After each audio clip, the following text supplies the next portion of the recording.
salvar.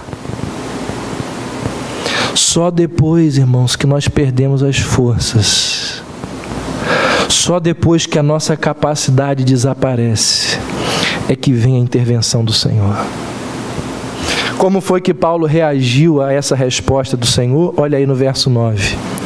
De muito boa vontade me gloriarei nas minhas fraquezas, a fim de que o poder de Cristo repouse sobre mim. A gente cantou hoje aqui, ó. Já passei por duras lutas, enfrentei difíceis provas.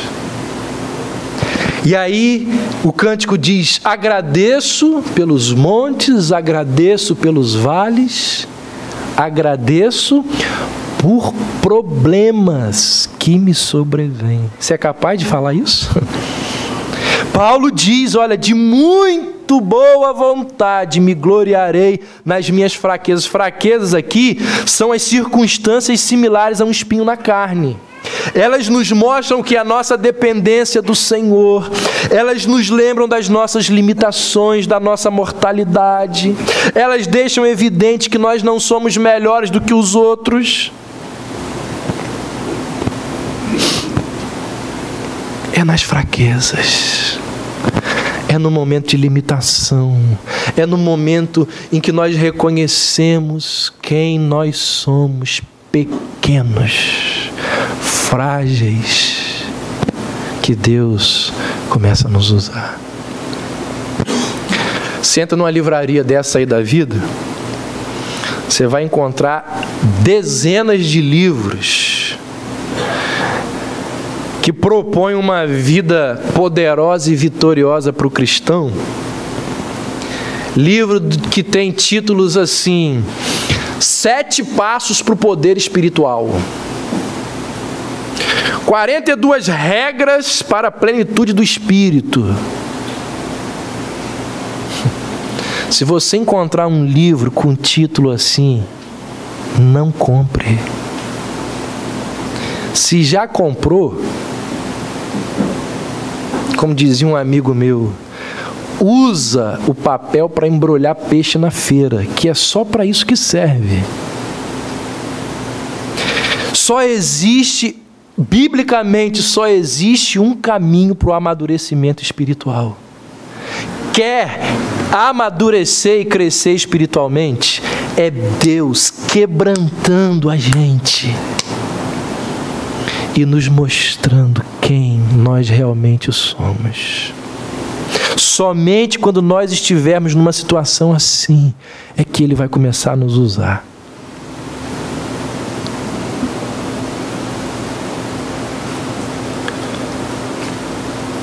Não sei se você consegue, eu estou encerrando, não sei se você consegue perceber que grande parte do cristianismo pregado no nosso país nos dias de hoje é muito diferente do que a Bíblia nos ensina.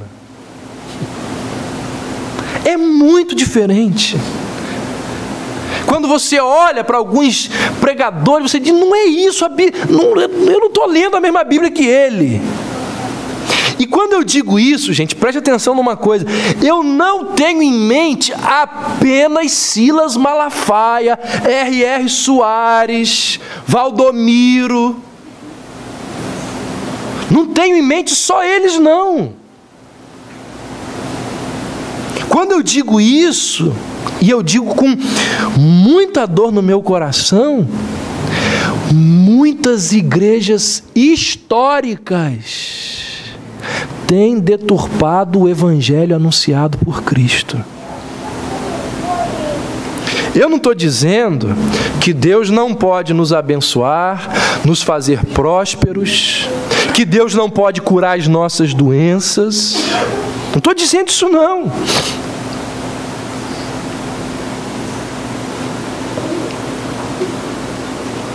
Eu não anotei aqui no meu esboço, mas eu sei que a hora está avançada. Eu vou pedir liberdade a vocês aqui só para contar uma história que eu ouvi essa semana. Porque fica parecendo que nós, reformados, não acreditamos em prosperidade, em cura de doenças. Pastor Leandro Lima, pastor da Igreja Presbiteriana de Santo Amaro, São Paulo. O Nicodemos era dessa igreja, não está mais lá, para Goiás. Estou fazendo essa referência porque ele é uma das pessoas mais conhecidas lá. Antes do Leandro ir para lá, ele foi pastor no Paraná. E ele contou nessa mensagem que eu ouvi que teve um momento na vida dele que ele estava assim, desejoso de ir num congresso, e ele se organizou, pagou, ficou muito feliz que ia, e uma semana antes deu tudo errado e ele não pôde ir no congresso. Ele ficou muito triste. Por que ele não pôde ir no congresso? Quando chegou no meado da semana que ele deveria estar no congresso, estava na casa dele, uma amiga que estava grávida ligou para ele e falou: Leandro, eu acabei de dar à luz, meu bebê teve... O problema é que eu pisei e fez isso. Meu bebê teve 2 paradas cardíacas e 2 derrames. Os médicos disseram que ele tem alguns minutos de vida. E se você não vier aqui agora, você não vai pegar ele com vida. Eu queria que você viesse para orar pelo meu filho. Ele parou o que ele estava fazendo, correu para lá, falou: está lá na UTI, a gente não pode ir lá, eu queria que você fosse lá fazer uma oração.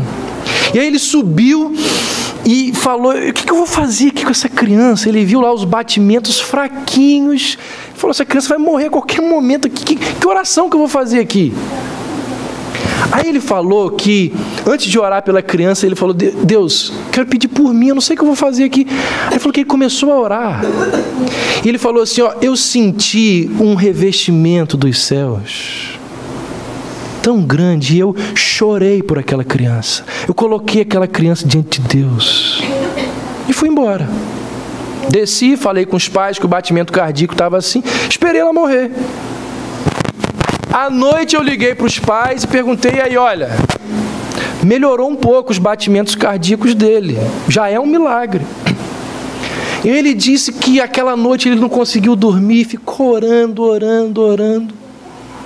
Aí de manhã ele ligou para os pais: olha, deu uma boa melhorada, mas os médicos disseram que se ele sobreviver, ele vai ser um vegetal, porque ele está com 2 coágulos enormes no cérebro. E aí ele falou que ele foi para o quarto e falou: Deus, o Senhor não faz um milagre pela metade. E orou.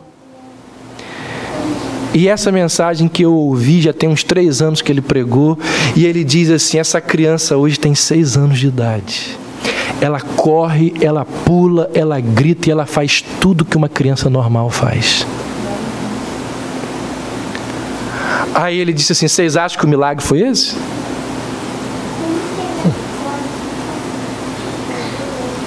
O pai dessa criança era um vereador corrupto da cidade.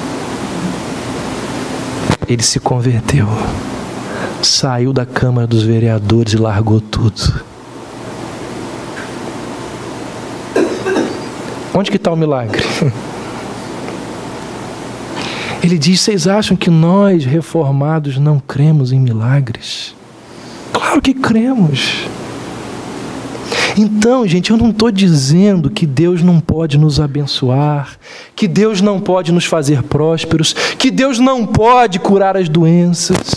Não estou dizendo que Deus não pode nos dar uma vida de paz ao lado da nossa família, ao longo da nossa jornada nesse mundo durante muito tempo. Eu não disse isso em momento nenhum. O que eu quero dizer é que isso aqui não é uma garantia. Não é uma garantia. Deus nunca nos prometeu que iria nos abençoar o tempo todo e de maneira abundante. Você pode descer do 3º céu e no dia seguinte ter um mensageiro de Satanás te esperando. E ele vai cravar a estaca na sua carne. E você vai gritar, vai clamar, vai chorar e Deus não vai te responder. E quando Ele te responder, não vai ser do jeito que você deseja. Isso aconteceu com Paulo, tem acontecido com vários homens de Deus ao longo da história. Mesmo na história contemporânea, o padrão se repete. Tem pessoas aqui hoje que sabem o que eu estou falando. Então, que essa mensagem ela sirva para quê? Para nos livrar de qualquer mágoa, de qualquer ressentimento, por causa desse mensageiro de Satanás que já há muito tempo rouba a nossa paz e nos perturba e nos faz sofrer. Que você entenda que o propósito de Deus com o sofrimento e com a dor é fazer de você uma pessoa mais parecida com Jesus. É tornar você uma pessoa mais útil nas mãos de Deus. É fazer com que você se esqueça do seu ego e pense principalmente na glória de Deus. É levar você a pensar como que o seu sofrimento pode abençoar outras pessoas. Muitas pessoas são amarguradas com a vida porque elas não sabem lidar com as intempéries da vida, não aceitam o fato de terem que conviver com algo que as humilha, não toleram a realidade que insiste em esbofeteá-las, não admitem coexistir com esse espinho até o fim das suas vidas. E aí o que elas fazem?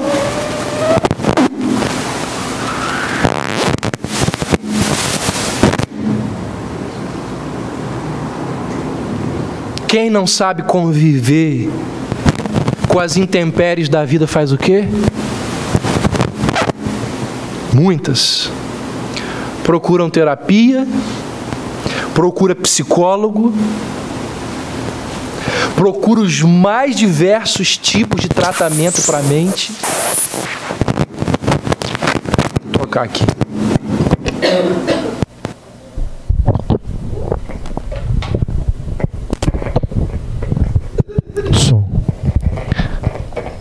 Isso não.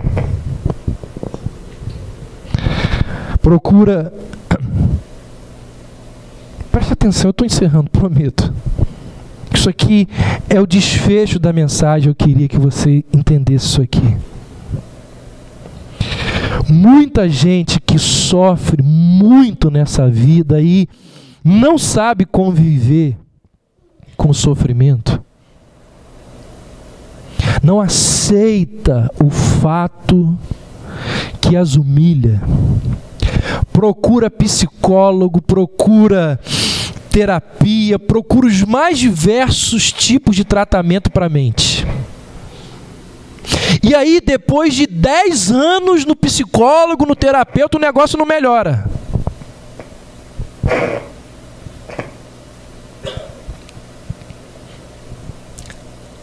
Eu pensei que fosse melhorar.